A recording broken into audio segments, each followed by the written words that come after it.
Bon, ça vient, Rosmat, qu'est-ce qui vous a pris? C'est qui mange le plus? Ce sont donc les fidèles musulmans, en tout cas en période de Ramadan. Mais derrière le propos humoristique, il y a quand même vraiment une pique quand même assez acerbe. En fait, ce qui me dérange, c'est qu'on s'intéresse à la communauté musulmane à des fins pécuniaires, mais qu'on n'ose pas l'afficher clairement. Il n'y a aucun souci à s'intéresser au portefeuille des musulmans, qui d'ailleurs déconnent en allant acheter des tonnes de nourriture, alors qu'en réalité, ils sont censés s'abstenir. C'est pas pour le soir manger comme des goinfres. Mais moi, ce qui me dérange, c'est qu'on cherche à s'intéresser à eux, mais que sur le catalogue, on n'assume pas, et qu'on écrive saveur orientale. Mais pourquoi tu dis pas franchement que c'est pour le Ramadan, puisque c'est ce que tu vises? Et puis le catalogue s'arrête la veille du Ramadan, donc c'est flagrant. Et en fait, le fait de nier ça et de ne pas assumer, c'est-à-dire de vouloir prendre notre argent, mais ne pas nous respecter en contrepartie, parce que c'est mettre les mots sur des choses.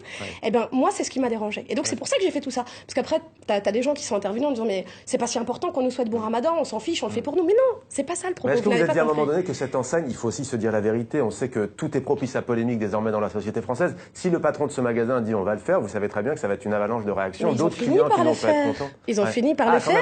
Et cette année, ils m'ont même fait une dédicace. D'ailleurs, je les remercie. Sur leur catalogue, ils ont mis un gros sac de semoule sur lequel il y a marqué Samia. Quand j'ai contacté la marque, la société Haut de Cœur, en leur demandant si ils avaient payé plus cher pour avoir leurs produits en première page, ils ont affirmé que non. Donc c'était vraiment une dédicace. Alors merci, Leclerc. Il fait tout pour le Ramadan, mais il dit pas que c'est le Ramadan. Ça veut dire notre argent, il est bien pour lui. Mais le reste, ça le dérange. Cette année, il a refait le catalogue le même que l'année dernière. Moi, je croyais qu'il avait compris la leçon. La viande halal, les pizzas halal, les gâteaux, les fruits secs, les légumes secs. Pourquoi quand c'est Noël, il marque Joyeux Noël sur le catalogue et quand c'est le Ramadan, ça dérange et dit Joyeux Ramadan? Chez Blagno, il dit clairement, il dit directement Joyeux Ramadan. Monsieur Leclerc, il veut pas le dire. Bon, qu'est-ce qu'on va faire du coup? On va aller expliquer à Monsieur Leclerc comment il faut faire. On ramasse les affaires et on part voir Monsieur Leclerc. Allez, Oula, ok. Salam alaikum, ya famille Le chef du rayon. Je crois qu'on peut l'appeler le chef du rayon. Bonjour. Excusez-moi, c'est vous le responsable? Oui. D'accord, vous appelez comment? Eric. Voilà, je voulais juste poser une question parce que là, il a marqué les saveurs d'Orient et j'ai vu que ça s'arrête juste le jour du Ramadan. Pourquoi il ne dit pas franchement c'est joyeux Ramadan sur le catalogue?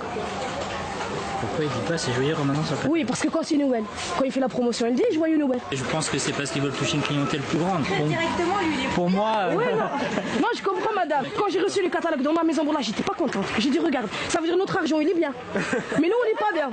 Non, mais c'est ça. C'est ça ou là, c'est pas ça? Oula, la France, il est comme ça. On a du pouvoir d'achat. Vous avez dit tout à l'heure, c'est une question d'argent. Bien sûr, c'est qui mange le plus? Regarde-moi. C'est qui mange le plus, madame? C'est qui, franchement? C'est qui consomme?